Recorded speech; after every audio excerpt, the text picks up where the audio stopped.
Time to get back to work. Another day, another video. That's what I like to say. Get that nail bag back on. Probably won't need it much today, but I still like to wear it. I know exactly where all my tools are, ready to go. I can always take it off later when I don't need it. Are you ready? I'm ready. Let's go. Before we put this craft paper down, there's some baseboard there, and because we're going to float out the wall, we're going to end up putting new baseboard down. So I'm going to take this baseboard out right now before I install the craft paper. That way I can put the masking tape all the way up against the wall, because once I get ready to pull that base out later, then there's going to be a void there, and then I'll have to tape down some masking tape at that point. Once the masking tape and the craft paper gets dust on it, it's hard to put new masking tape on there. So for the sake of convenience, I'm going to take that out now. I just wanted to show you this. This baseboard's been painted, it's been caulked at the top.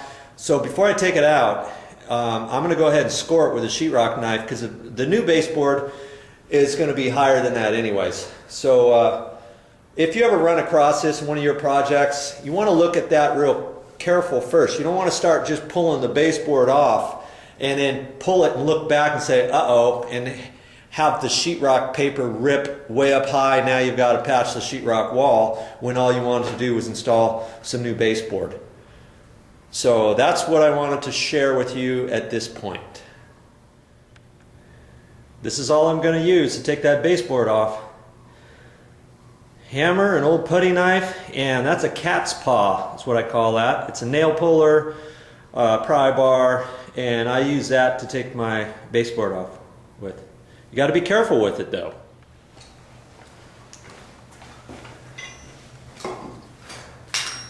The reason why you got to be careful with this is you don't want to just put it in there and start prying on the sheetrock wall, or else you're going to damage the wall, especially if you're not going to use any base that's that much taller than here. We're going to use something a little bit taller than this, but I'm still going to be careful with this. Put it down in there. I want to get it up just a little bit. And I can use my cutting knife, go down in there and try to bend this out a little bit. Make sure that I've got it, I've scored the top, and I'm making sure that it's all loose away from the wall. So when I pull it up, it's not going to jerk up the sheetrock above the base. Okay, so I'm just going to kind of pull it up like this and work my way through. Just working carefully.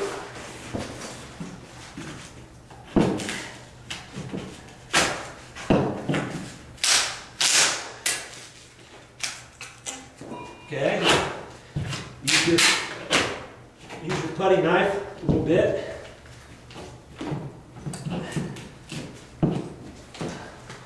And then you can get it off all the way. Now I can try down low on it. Okay? So you try that out next time. And when you get that off, if there's any nails in here, make sure you bend them down. Here they're on here, so I'm going to pull those out. Just work real careful with your baseboard. You don't want to damage your walls.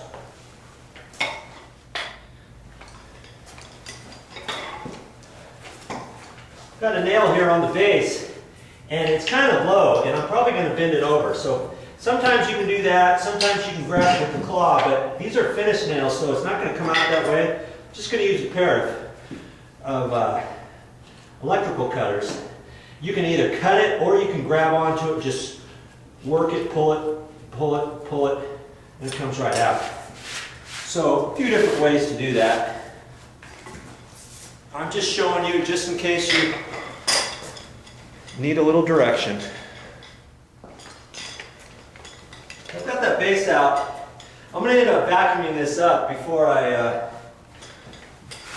put the paper down. I want you to clean up most of it. Take a dustpan and clean up most of it, because I don't want you vacuuming all this stuff up. You might get a broken off nail in your vacuum or something like that. So try to clean up everything as best you can first